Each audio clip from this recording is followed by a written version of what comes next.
Shalom kekasih Tuhan, selamat berjumpa kembali di Gereja Allah Baik Daat.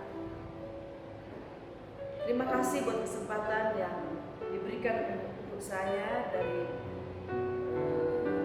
Bapak Gembala Sidang, Bapak Dr.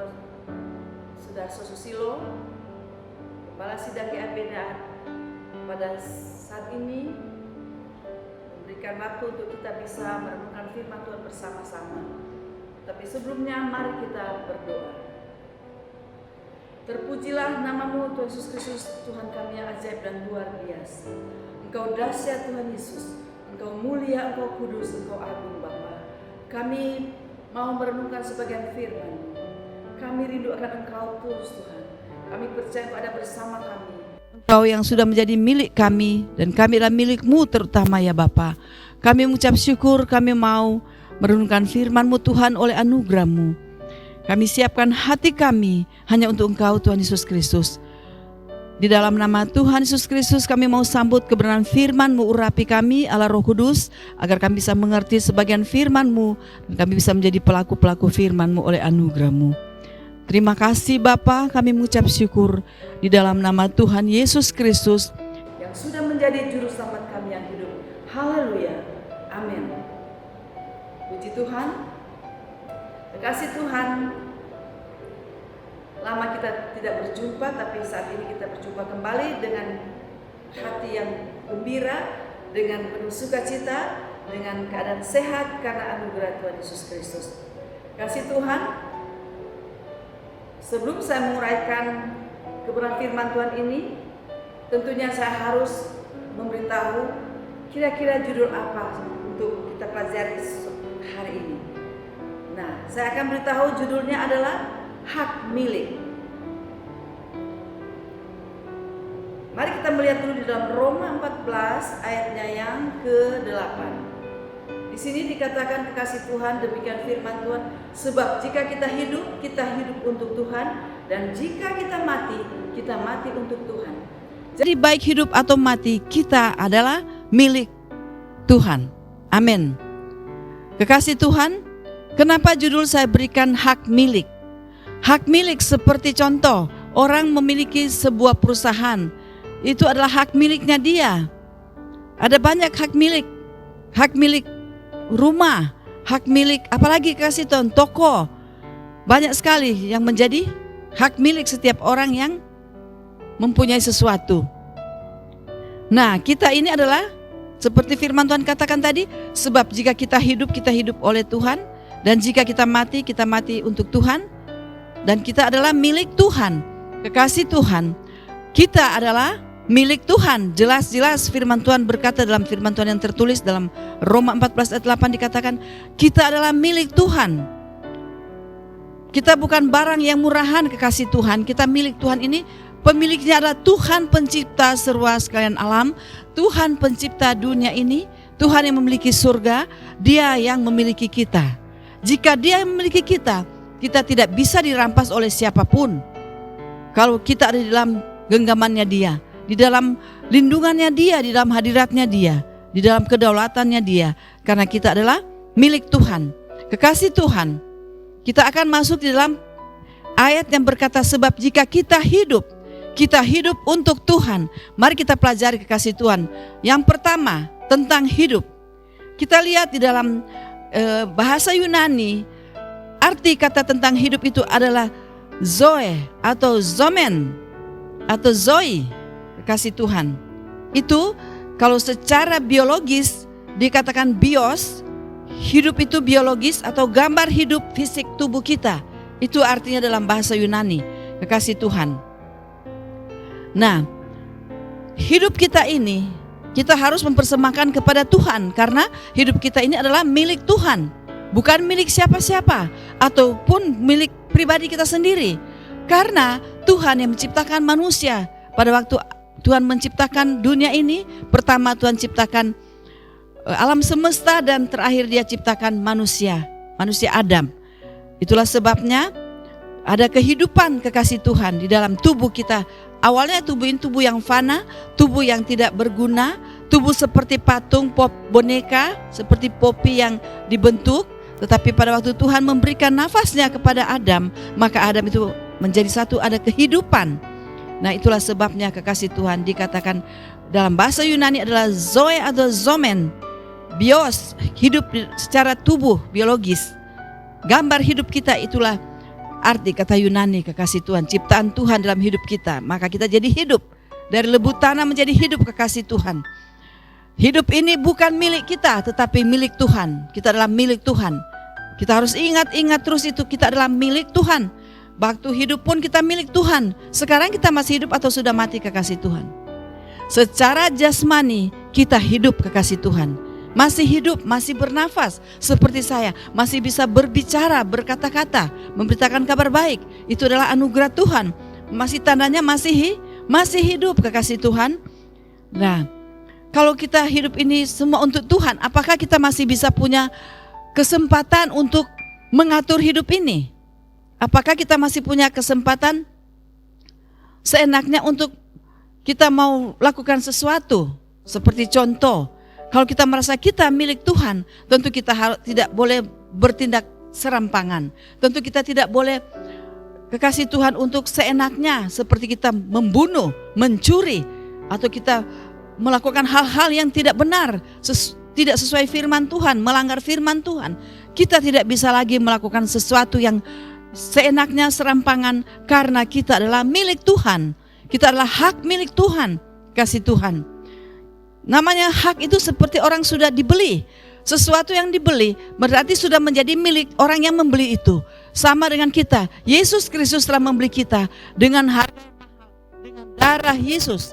Demikian kekasih Tuhan, kita adalah miliknya Tuhan. Dan Tuhan sudah berikan kita kehidupan. Kehidupan itu yang Tuhan berikan adalah nafasnya yang penuh kuasa. Nafas Allah Bapa di surga berikan kepada kita. Dan kita ada kehidupan, bisa berbicara, bisa bergerak, bisa beraktivitas semua. Karena kehidupan itu kita dapatkan dari Allah Bapa di surga.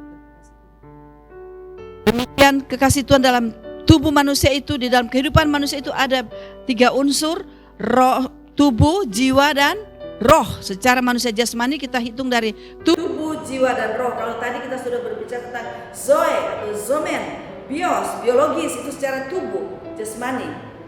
Nah, terus kita masuk kemana lagi? Jiwa. Jiwa itu di dalam bahasa Yunani dikatakan suce. Itu bahasa Yunani. Ada kehidupan jiwa. Jiwa itu bisa aktif kekasih Tuhan. Karena ada kehidupan dari arti bahasa Yunani itu. Kita harus memberikan jiwa ini kepada Allah Bapa di surga. Mempersembahkan roh, jiwa, dan tubuh kita kepada Tuhan. Yang pertama kita persembahkan tubuh kita. Yang kedua persembahkan jiwa kita. Karena Dia sumber segala kehidupan. Allah Bapa di surga memberikan kehidupan dalam hidup kita. Sebabnya kita harus menghargai. Karena kita sudah menjadi miliknya Tuhan. Bukan milik siapa-siapa. Bukan milik iblis. Tetapi kita adalah milik Tuhan. Pencipta dunia serba sekalian alam kekasih Tuhan. Itulah sebabnya kita harus mempersembahkan hidup kita ini. Mulai dari tubuh, jiwa, dan kita akan masuk kepada roh, kekasih Tuhan. Kehidupan roh itu adalah secara spiritual. Kehidupan ilahi itu kehidupan yang dalam bahasa Yunani berkata zoe atau zoe. Kehidupan yang secara roh kekasih Tuhan. Kekasih Tuhan, semua hidup ini, roh, jiwa, dan tubuh kita, tubuh, jiwa, roh kita itu semuanya harus dipersembahkan kepada Allah Bapa di surga. Karena kita sudah menjadi hak miliknya Dia. Tidak ada yang bisa berani mengambil, berani mengotori atau mencuri atau menyalahkan, karena kita hak miliknya Allah Bapa di surga kekasih Tuhan. Kita sangat mahal karena pemilik kita seorang bos yang besar, Dia big boss, Dia yang lebih dari segala bos, Dia memiliki segala-galanya. Dunia ini miliknya Dia semua, surga miliknya Dia semua. Kalau kita menjadi hak miliknya Dia, betapa senangnya kita, betapa indahnya kita jatuh di tangan Sang Pemilik yang berkuasa. Dia Allah Bapa di surga. Barang aja, contoh rumah ini begitu megah. Kita lihat pilar-pilar ini, begitu bagus. Siapa pemiliknya? Kekasih Tuhan. Dengan anugerah Tuhan Yesus kita melihat, bangunan ini mewah. Bangunan ini bukan dibuat model Eropa. Siapa pemiliknya? Kekasih Tuhan. Pemiliknya adalah adalah Bapak Gembala Sidang Gereja Allah Baik Daat, Bapak Dr. Susilo Sudarso. Nah, ini jatuh di tangannya Bapak ini. Nah, ini aja sangat berharga. Kita melihat terkagum-kagum, dirancang dengan begitu. Bayangkan kekasih Tuhan, rumah ini dibangun berapa lama baru selesai. Nah, ini baru perkara, satu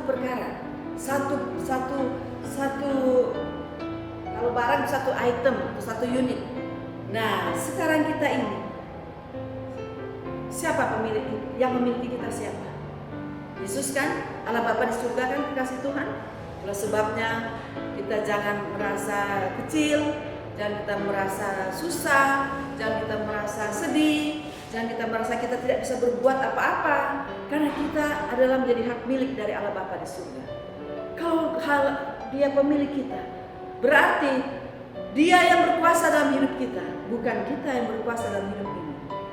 Pemilik yang punya hak, Dia adalah Allah Bapa di surga yang memiliki kita. Dan Dia yang patut, wajib mengatur hidup kita, bukan kita lagi yang mengatur hidup ini, kekasih Tuhan. Di dalam Mazmur 22 ayat 26 kita akan melihat kekasih Tuhan. Mazmur 22 ayat 26, di sini dikatakan orang yang rendah hati akan makan dan kenyang, orang yang mencari Tuhan akan memuji-muji Dia. Biarlah hatimu hidup untuk selamanya. Amin. Jadi pujian itu di mana, kekasih Tuhan, kira-kira? Rasa memuji itu di mana? Rasa memuji itu ada dalam jiwa kita. Karena yang merasakan itu di jiwa. Di dalam jiwa ada perasaan, kehendak dan kemauan. Ada bisa merasakan, bisa keinginan. Nah, jiwa ini kita memuji-muji Tuhan, atau di dalam bahasa Yunani suce. Nah, kita harus apa? Jiwa ini harus dipersembahkan kepada Tuhan dan harus rendah hati. Kata firman Tuhan, rendah hati akan makan dan kenyang, orang yang mencari Tuhan dan memuji-muji Dia. Jadi jiwa kita harus memuji-muji Tuhan, bukan kita memuji-muji perkara yang mewah-mewah di dunia ini, tetapi kita harus memuji Dia karena Dia pemilik kita. Dia yang kaya raya, sejagat raya, seisi dunia ini, serba sekalian alam, surga pun. Nah, kita harus senang menjadi miliknya Dia, kekasih Tuhan. Dia adalah dokter atas segala dokter, Dia Tuhan atas segala Tuhan, tidak ada Tuhan yang lain, hanya Dia.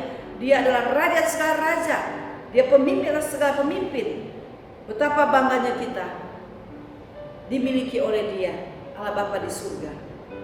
Betapa kayanya kita, betapa senangnya kita jika kita menjadi miliknya Dia, kekasih Tuhan.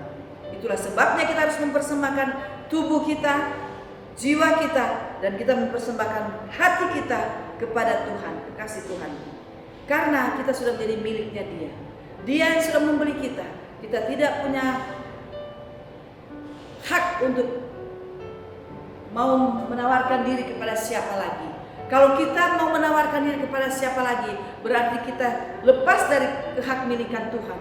Dan kalau kita lepas dari hak miliknya Tuhan, kita menjadi apa, kekasih Tuhan?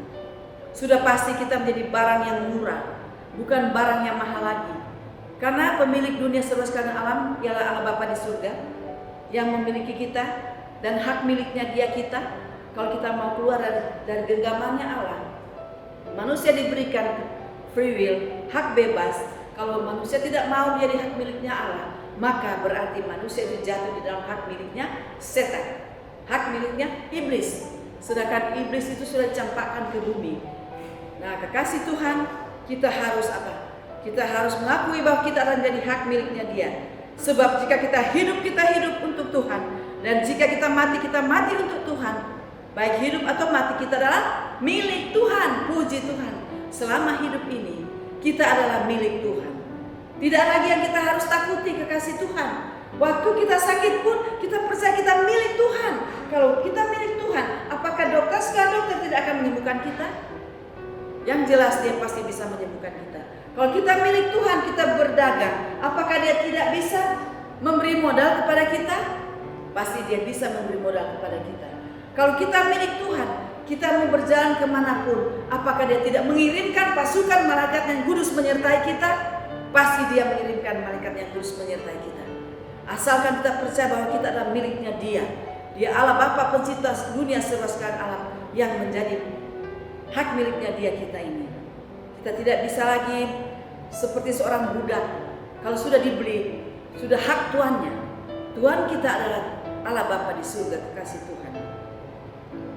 Kita akan melihat, kita akan membahas, kita masuk dulu di dalam firman Tuhan.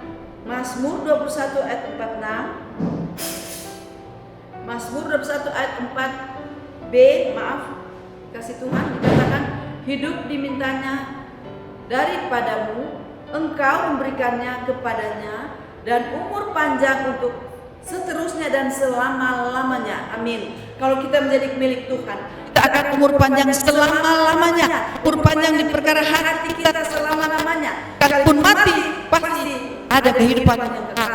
Roh kita tidak mati seperti Yesus Kristus. Datang ke dunia dia mati, tapi dia bangkit kembali. Sekarang dia menjadi raja segala raja. Dia memberi contoh kepada manusia dan memberikan umur panjang sampai selama-lamanya. Seperti firman Tuhan tadi dikatakan dalam Mazmur 21 ayat 4b, kekasih Tuhan. Kita harus mengerti betul kita adalah hak kepemilikan daripada Allah Bapa di surga. Jadi jangan kita khawatir dan jangan kita takut. Dan kita harus apa? Rendah hati. Rendah hati di hadapan Allah Bapa di surga. Jangan kita menaruh diri kita sombong, tetapi Dia mau kita rendah hati. Kasih Tuhan. Mari kita mulai mengulas, mulai dari tubuh. Kita melihat di dalam 1 Korintus 1 ayatnya yang ke 1 Korintus 15 ayatnya yang ke-40. 1 Korintus 15 ayatnya yang ke-40, dalam surat Korintus 1 Korintus 15:40 dikatakan, ada tubuh sorgawi dan ada tubuh duniawi, tetapi kemuliaan tubuh sorgawi lain daripada kemuliaan tubuh duniawi. Amin. Tubuh duniawi ini yang sekarang ini kita lihat, tubuh yang kelihatan fisik ini, itu adalah tubuh duniawi, yang masih bisa merasa sakit, yang masih bisa merasa capek, yang masih bisa merasa lapar, masih bisa merasa jenuh. Itulah tubuh duniawi, kekasih Tuhan. Tetapi kekasih Tuhan, arti tubuh duniawi ini di dalam bahasa Yunani dikatakan somata. Itu arti dari tubuh duniawi, tubuh fisik yang kelihatan ini. Bahasa Yunani mengatakan somata. Itulah tubuh duniawi. Dan kita akan melihat yang kedua adalah jiwa. Bagaimana jiwa ini? Tujuan jiwa ini apa yang harus dilakukan? Kenapa jiwa ini? Kita lihat di dalam 1 Petrus 1 ayat 9. Demikian firman Tuhan, karena kamu telah mencapai tujuan imanmu, yaitu keselamatan jiwamu. Amin. Kalau kita milik Kristus, jiwa kita pasti selamat. Tidak akan turun ke dunia orang mati, tetapi tidak akan turun ke neraka, tetapi akan naik ke atas, masuk ke dalam kerajaan surga yang kekal bersama Tuhan Yesus di sana. Karena jiwa kita mendapatkan keselamatan. Kalau kita mengakui kita adalah hak miliknya Allah Bapa di surga, kekasih Tuhan. Kekasih Tuhan, jiwa ini dalam bahasa Ibrani, dalam bahasa Yunani dikatakan suchon, suchon. Dalam bahasa Ibrani, suchon. Itu supaya apa? Supaya terselamatkan jiwa ini. Harus mengakui bahwa kita adalah milik Kristus dan kita milik Tuhan Allah Bapa di surga, dan kita ada kehidupan, kekasih Tuhan. Yang ketiga adalah roh. Roh manusia, air kecil. Kita lihat dulu dalam Matius 10 ayatnya yang ke-1. Demikian firman Tuhan.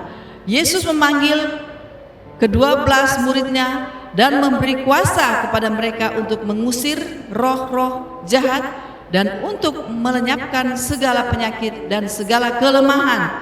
Amin. Kekasih Tuhan, arti roh di dalam Matius 10 ayat 1 ini di sana dikatakan dalam bahasa Ibrani adalah pneumaton. Roh-roh yang tidak bertobat. Roh-roh ada roh perjinahan, roh yang mati. Itu roh-roh yang bukan milik Tuhan, kekasih Tuhan. Itu pneumaton. Dia roh yang banyak percabulan. Manusia roh yang di luar jalur kehendak Tuhan, itu roh yang mati, roh yang jahat. Pneumaton itu roh yang jahat dalam bahasa Ibrani, kekasih Tuhan. Jadi itulah sebabnya Tuhan mau kita harus mempersembahkan roh, jiwa dan tubuh kita kepada Tuhan, agar supaya ada satu kehidupan. Dan roh yang hidup itu dalam bahasa Ibrani, roh yang hidup adalah zoe atau zoe. Zoe itu adalah roh kehidupan. Kalau roh yang mati itu adalah pneumaton, roh yang harus diselamatkan, harus menerima keselamatan dari Bapa di surga. Kalau tidak, kekasih Tuhan, tidak ada harapan. Jadi ada perbedaan antara tubuh jasmani dan tubuh rohani. Roh jasmani dan roh rohani, semuanya harus lengkap, kekasih Tuhan. Kita sama tahu di dalam hidup ini kita harus mengakui, harus memiliki dan mengaminkan dan memproklamirkan bahwa baik hidup atau mati kita adalah milik Kristus, kekasih Tuhan. Hidup kita untuk siapa? Untuk Kristus. Dan mati kita untuk siapa juga? Mati kita juga bersama Kristus, untuk Kristus. Bukan kita mati sia-sia di dalam bermabuk-mabuk, kita mati sia-sia di dalam penyakit karena kita tidak menjaga kesehatan kita. Tapi kita mati untuk Tuhan. Bagaimana, kasih Tuhan? Kita menjaga hidup ini agar hidup ini kita pergunakan waktu yang ada, kesempatan yang ada untuk memuliakan nama Tuhan, melayani Dia, menyenangkan hatinya Dia di dalam firman-Nya. Melayani bukan sebatas naik mimbar seperti sekarang contoh saya ini, atau melayani pergi kemana-kemana, tetapi melayani Tuhan di dalam firman-Nya, karena firman itu adalah Yesus sendiri. Nah, firman tentu Yesus sendiri, kita melayani Dia, kekasih Tuhan. Hidup ini mempersembahkan kepada Tuhan semua agar menjadi hak miliknya Dia, harus diberikan kepada Tuhan Yesus Kristus seutuhnya, lengkap, roh, jiwa dan tubuh kita, kasih Tuhan. Jadi di dalam kehidupan ini biarlah kita mempersembahkan roh, jiwa dan tubuh kita kepada Tuhan Yesus. Dia Allah Bapa di surga, Dia Yesus Kristus yang telah datang membeli kita dengan harga yang lunas dibayar dengan darah Kristus, agar kita hidup, kekasih Tuhan. Poinnya, kekasih Tuhan, kita menjadi milik Kristus itu, dan kita hidup untuk Kristus dan kita mati untuk Kristus. Dalam bahasa Yunani artinya apotniskomen. Itu arti dalam bahasa Yunani mengatakan kita mati mengerjakan untuk Tuhan. Apotniskomen dalam bahasa Yunani. Kita bekerja untuk Tuhan, bukan untuk dunia ini. Kita milik Kristus, kita adalah miliknya Dia, kekasih Tuhan. Kasih Tuhan, saya percaya malam hari cukup jelas. Kita harus juga mengerti arti hidup ini yang sebenarnya, karena kita adalah hak milik Tuhan, bukan hak milik siapa-siapa. Mari kita malam hari ini kita harus sungguh-sungguh menyadari bahwa milik kita adalah milik Tuhan. Jadi tidak ada lagi kekhawatiran, dan harus hidup. Roh, jiwa dan tubuh kita harus hidup yang benar-benar hidup. Oleh apa, kekasih Tuhan? Oleh firman Tuhan, oleh Yesus sendiri yang menghidupi kita, bukan dari yang lain-lain. Yesus yang menghidupi kita, baik hidup atau mati kita milik Kristus. Berarti di dalam kita ada Kristus. Hidup ini bukan kita lagi tapi Kristus. Aku dalam Dia, Dia dalam aku, semuanya Kristus. Maka hidup ini adalah untuk Kristus semuanya, sampai pada kedatangannya yang kedua kali, sampai hari Maranatha kita adalah milik Kristus. Puji Tuhan, Tuhan Yesus memberkati kita semua. Dan mari kita berdoa untuk menutup acara ini. Kami bersyukur Bapa, kami adalah milik-Mu Tuhan Yesus Kristus. Engkau telah datang membeli kami dengan harga yang mahal Tuhan, dengan darah-Mu Tuhan Yesus Kristus. Kami yang tidak berguna, manusia yang terlalu banyak kesalahan-kesalahan, hanya oleh perbuatan satu orang Tuhan. Semua kami di dunia ini menjadi salah dan berdosa. Tetapi karena anugerah-Mu Tuhan Yesus Kristus, kami dibeli dengan darah-Mu Bapa. Engkau datang mati di kayu salib menebus kami, mengeluarkan kami dari dosa. Terima kasih Tuhan Yesus Kristus. Engkau sangat baik, Engkau sungguh luar biasa. Kami adalah milik-Mu Tuhan. Baik roh, jiwa dan tubuh kami adalah milik-Mu Tuhan Yesus Kristus. Baik kami hidup atau mati pun, kami adalah milik-Mu Tuhan. Biar kami tidak ada lagi khawatir dalam hidup ini. Kami percaya kami ada bersama-Mu Tuhan. Engkau dalam hati kami, Engkau telah hidup menyatu dengan kami, manunggal dengan kami. Biarlah hidup ini kami persembahkan kepadamu Bapa, menjadi persembahan hidup roh jiwa dan tubuh kami, karena kami adalah milikmu Tuhan, hakmu Tuhan, menjadi hak milikmu Bapa. Oleh anugerahmu, Engkau telah beri kami dengan harga yang mahal, dengan darahmu Tuhan Yesus Kristus. Terima kasih. Biar kami tetap mengenang akan kasih-Mu. Kami hanya mengingat-ingat akan perbuatan-Mu yang ajaib dalam hidup kami. Engkau yang pernah mati dan bangkit pada hari yang ketiga, dan kami bisa menikmati kebangkitan-Mu itu Tuhan Yesus Kristus. Roh kebangkitan-Mu itu dalam hidup kami. Dan kami kemanapun kami pergi dan berada, Engkau telah memberi kami, dan kami menjadi hak milik-Mu Tuhan Yesus Kristus. Terima kasih. Kami mempersembahkan roh jiwa dan tubuh kami ke dalam tangan-Mu sebagai persembahan yang hidup Bapa, agar kami tetap hidup hanya untuk Engkau Tuhan Yesus Kristus, dan kami mati hanya untuk Engkau Tuhan Yesus Kristus. Kami telah diberi harga paten dengan darah-Mu Tuhan Yesus Kristus, dan Engkau sudah menyatu dalam hidup kami. Terima kasih. Semua adalah anugerah dan kemurahan-Mu Bapa. Kami mengucap syukur buat segala kasih karunia-Mu Tuhan Yesus Kristus. Terpujilah nama Bapa yang kekal, Bapa yang ajaib dan luar biasa. Kami percaya Tuhan, Engkau telah memberkati kami serta kekasih-kekasih yang mendengarkan persembahan firman-Mu pada hari ini, saat ini Bapa. Dan kami telah diberkati oleh firman-Mu. Kami adalah milik-Mu Tuhan Yesus Kristus, menjadi hak milik-Mu Tuhan seutuhnya, roh jiwa dan tubuh kami, oleh anugerah-Mu. Terima kasih Bapa. Kami akan pulang membawa kabar baik ke rumah kami masing-masing, dan kami menceritakan tentang kabar baik-Mu, tentang kasih-Mu kepada keluarga besar kami di rumah kami masing-masing. Dan kami mau menikmati, dan kami mau merasakan bahwa kami adalah hak milik-Mu Tuhan Yesus Kristus. Baik hidup atau mati, kami adalah milik-Mu Tuhan. Terima kasih Bapa, terima kasih Bapa. Dan biarlah kami senantiasa menjadi hidup bersama-Mu Tuhan. Kami tetap tinggal dan berdiam sesuai di dalam bahasa Yunani berkata apotniskomen. Kami mengerjakan untuk Engkau saja ya Tuhan Yesus Kristus. Terima kasih. Oleh anugerah-Mu kami mengucap syukur Bapa. Terima kasih. Terpujilah nama-Mu Tuhan Yesus Kristus. Di dalam nama Tuhan Yesus Kristus kami mengucap syukur. Engkau Allah yang baik, Engkau Allah yang dahsyat, Engkau Allah yang besar. Engkau senantiasa selalu beserta kami. Engkau Allah yang penuh mujizat. Oh Yesus, Engkau baik dan sungguh baik. Terima kasih. Terpujilah nama Bapa yang kekal. Haleluya. Kami mengucap syukur. Amin.